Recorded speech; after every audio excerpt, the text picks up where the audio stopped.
Hello and welcome to Making Events Matter. I'm Dom Honey from Event Results and I'm here with my long-term collaborator and old mate, Steve Bather.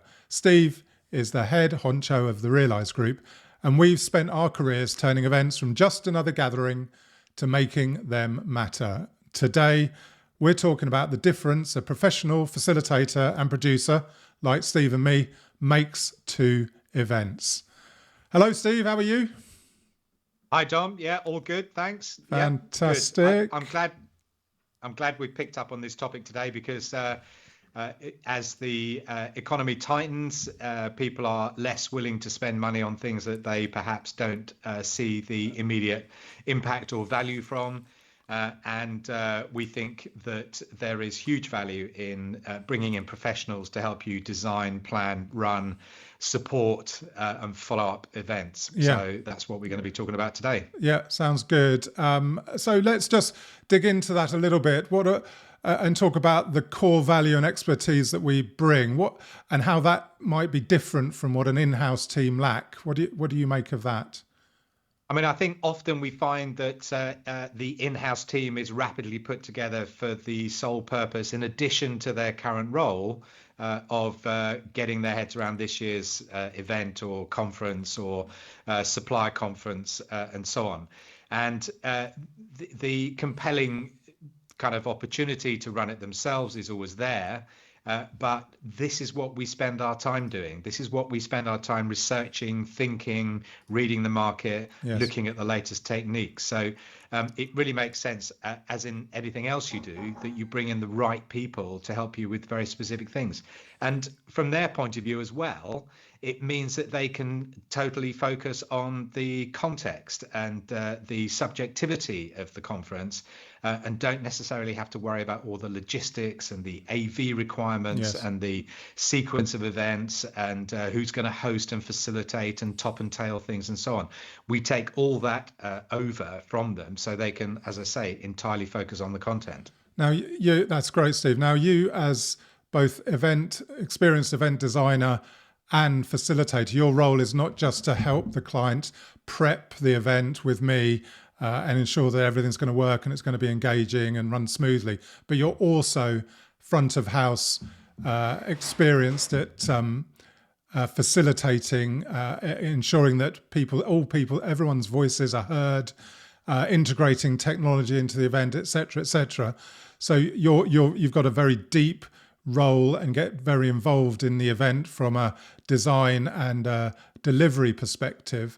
But how do you ensure that, thinking about the start of the event and the start of the prep and planning, can you touch on, I know you're really focused on ensuring that the client team think about the purpose, objectives and desired outcomes and how they are met, because obviously we are then responsible in supporting the client to deliver that. So how do we ensure that that's done?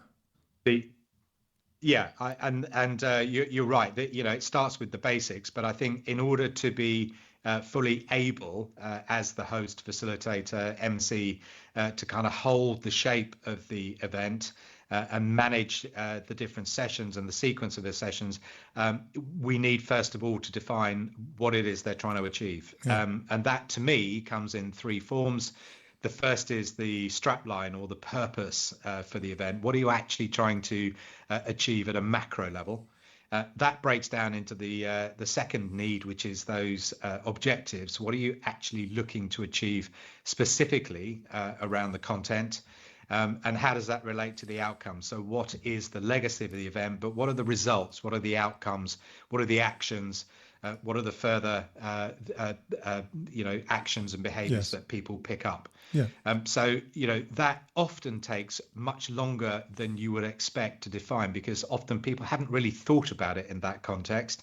But in order to effectively contribute to the design and the plan, we really need to know those fundamentals. So that's where we start. And I think also what we're doing at that stage as well, and throughout that pre-event phase, we are trying to encourage the client team to consider about legacy. So what happens after the event, which is actually also quite hard to do because they're grappling with a lot of content, a lot of information, about the delivery of the event. But what we always try and do is ask what happens after the event. What's the experience the attendees are going to have after the event, and what content are we going to release? How can we maintain engagement? Because our objective is not just to deliver a seamless, brilliantly run event, but we're also concerned with ensuring that there's momentum after the event and a legacy, and we continue to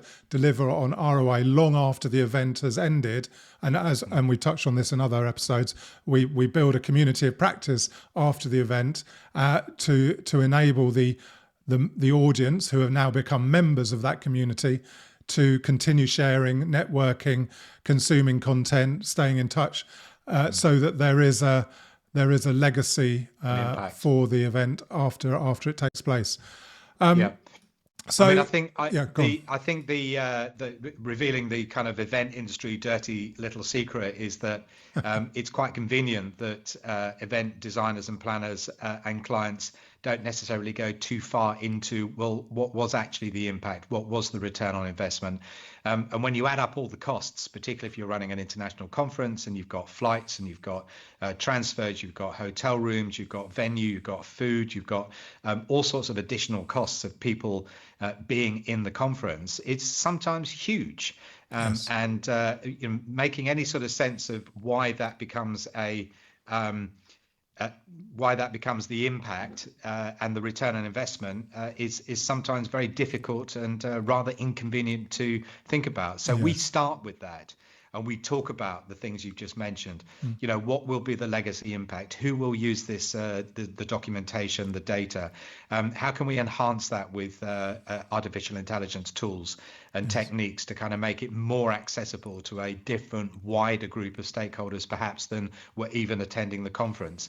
And how long does that need to be maintained? How do we maintain that? I know you're going to talk about shortly, but those are all incredibly important component parts of how we approach the design and the planning of an event. Yeah, points well made. And I think just for the listeners' understanding, whilst you're concerning yourself with the design of sessions and the agenda and working with the client on the purpose, objectives, etc., I'm there in the background working alongside you, ensuring that particularly the digital platform, the event app that we deploy for these events, is prepared and works as expected with all the right content. I'm also concerning myself with the in-room or the virtual production elements, and working with you and doing speaker briefings, which we've referred to in detail in an earlier episode 6, I think. So I'm worrying about that, speaker briefings, and of course it depends. What we say to them depends on the format of the session and whether we're in person or not. We appoint the AV, I work with the AV, also work with the hotel, and essentially what, alongside you, I'm trying to do for the client is to take off them all the, not just the mundane things, but the things that really matter to make a difference to the overall event, both in terms of AV, digital, speaker timings, making sure that everything is going to run with you as perfectly as we can make it.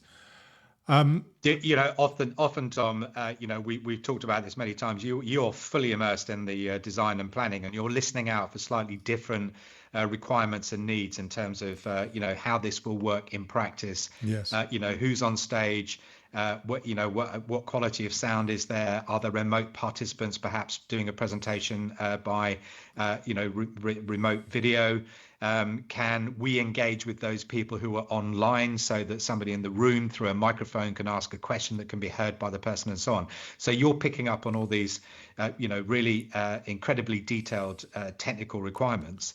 And actually, we've also talked many times about the fact that if everything goes perfectly, which of course is your plan, then nobody really notices what you do. It's only when the participants notice that they can't hear anything, the slides are the wrong slides, or something has gone wrong with the technology, that means that they notice that you're actually in the room. So, in a sense, you're crucial to the good running of the event, which is why you need to be involved in the whole planning process, but also that you're hidden, at the back in the background, running the AV team and so on. So that's an appreciation, I think, that if you haven't actually been exposed to that level of technical requirement when you're approaching running a conference, you don't see the complexity of that, and therefore you don't see the level of skills and experience and behavior that's required. Yeah, quite. We've got a few minutes left, Steve, so why don't we just touch quickly on the other major points of difference that I would say we bring to the events that we support and run. And one of those are the platforms that we deploy for the benefit of the attendees. I've mentioned a bit about the event app, but we also deliver XLeap, which is an audience or a digital facilitation tool, allows for anonymous input, either for in-person audiences, hybrid or wholly virtual audiences. What are the benefits of using XLeap in an environment like that of a conference? Well, we often plan that into the design, and there's often quite a sales job to do with the client because they are anxious and nervous about adding new and different technologies into the event. Because they're barriers or might be complicated. They just think it's going to not work the way that we're describing it to work. So of course we're experts in the range of technologies, and it's growing all the time. The market is growing very, very fast, but we do depend on things like XLeap because XLeap is secure, it's encrypted. It doesn't leave any trace on participant devices, whether they're using their phone or a tablet or a laptop, and it's perfectly safe. And we have learned to trust that in order that basically what we give is equal voice to everybody who is participating in the conference. And right back to my early days of running workshops and events, I noticed that you get most of the input from a very small percentage of people. And this is everybody's experience who's been to any sort of conference over the last 20, 30 years. And I also felt frustrated that the majority of people in the room weren't being given the opportunity or weren't finding the opportunity themselves to participate. So this digital platform literally gives everybody the opportunity to add a question, park an idea, deliver a comment, respond to somebody else's, and also vote, rate, rank, prioritize perhaps some of the mandates that are being written up by the conference, or the exec communication that's coming out of the conference. They will get an opportunity to help define and steer that into the right direction, so their voice and their perspective is heard. It's incredibly important that the whatever comes out of the conference is a self-documented, understood, and not easily to misinterpret communique that says exactly what has been achieved, and of course that can be measured against those original objectives that we talked about earlier. Yeah, it's an impressively powerful tool to allow a level playing field for all attendees to speak at the same time effectively. So it's a very much quicker way to get a sense of the audience's feedback in their own words, where the ideas or the questions speak for themselves and not the egos or the loud voices that might sit behind them. And it allows quiet, shy people for whom English might not be the first language, everybody to have their say. And it's not just a tool for collecting questions and comments or supporting table group working or breakouts. We used it, as you'll remember, earlier this year to co-create with the audience the major conference mandate that was going to be published as a result of the 3-day event. And so the entire audience got the opportunity to contribute to that. And I think that's a really powerful and different way of using technology. And I should also say that deploying technology like that at any event, however it's run, takes skill and experience. And that's what you bring. You are able to weave in the technology, the audience response technology, alongside the normal methods of getting feedback, like people raising their hands or having discussions around table. So it's a really nice balance where the attendees feel like they've had multiple ways to respond. Yeah. And we've successfully also trained people in using this type of technology, and the flood of information that comes and trying to kind of synthesize on rapidly on your feet almost, and also that you've got the willing audience to help you and define what are the most important things that need to be talked about. So somebody who perhaps would never consider putting their hand up in front of 400 colleagues has noticed that their comment has been talked about through the technology, and therefore they feel more able and willing to express further views during the conference and the discussion. So just going back to the mandate, Dom, just wanted to make the point that do you remember after that conference, which was with a government department, an executive agency, it had to go round to a number of different organizations who were stakeholders in the conference. And by the time we actually published it, many weeks later, it was in roughly or very, very close to the original form that we had defined at the event. So whereas normally organizations tend to use that period after the event to kind of renegotiate what their recollection was of what was discussed at the conference and agreed at the conference, in the way we run it with the supporting technology and the community of practice platform that we've also talked about in previous episodes, the audience are bought into. They have high levels of buy-in to what has been written because they've participated fully and actively in the development of those outcomes. Brilliant. Yeah. And I think just in the last couple of minutes that we've got, let's just talk about the post-event legacy. We mentioned it briefly earlier, but let me kick off by saying we deploy Swapcard as the event app that for the audience, whether they're in person or virtual, to use for AI-powered networking, to look at exhibitors, to see who's attending, to see speaker profiles, the whole, all of the content, and obviously the agenda, probably the most important bit. That all sits digitally within the Swapcard environment. And initially it's tasked as an event app, and we have messaging and email blasts that can be sent out at any time, et cetera, all branded. That then is transitioned post-event into a community of practice, and where the attendees are then transitioned from attendee role into members. And what we aim to achieve via various engagement tactics like sharing of new content or AI-powered chatbots or releasing videos and podcasts, we aim to continue the conversation, maintaining the momentum or even increase the momentum post-event. And whilst, by the way, we're also tracking what content works best, because we've got a lot of data and analytics and we report on that and have regular updates with the client post-event. And over that period of time, we're looking to maintain and foster continued engagement. And we've had great success over the last few years in changing the paradigm, really, of basically when everyone leaves the event, having had a great experience, they go back to their day jobs and largely, by and large, forget about the event.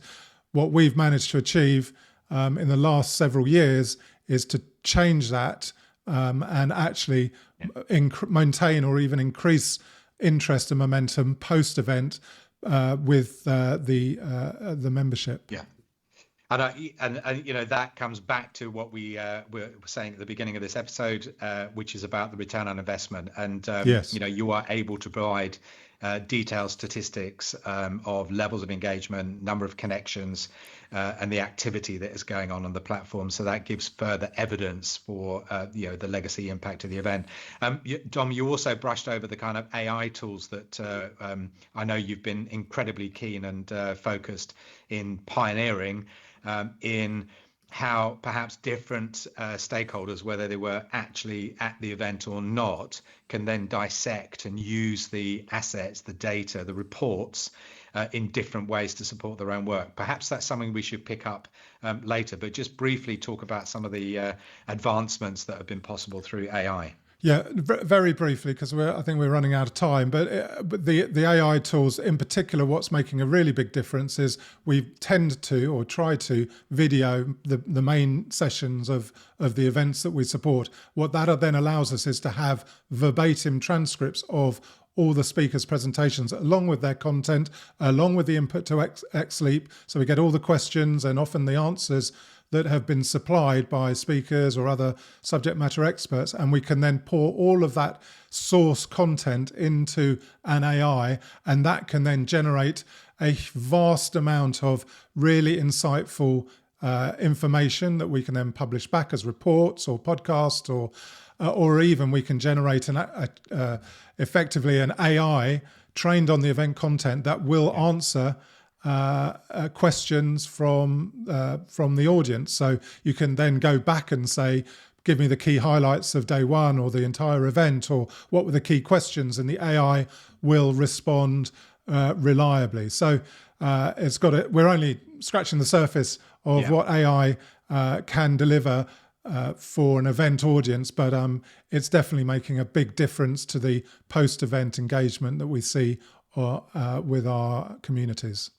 Yeah, and I think that really does underline the almost the excuse that the industry has often made, in that, oh well, we're recording everything, so anybody who wasn't able to attend can watch the recording afterwards. I don't think I've ever met anybody who has sat through a whole day of a conference, let alone even a couple of hours of conference.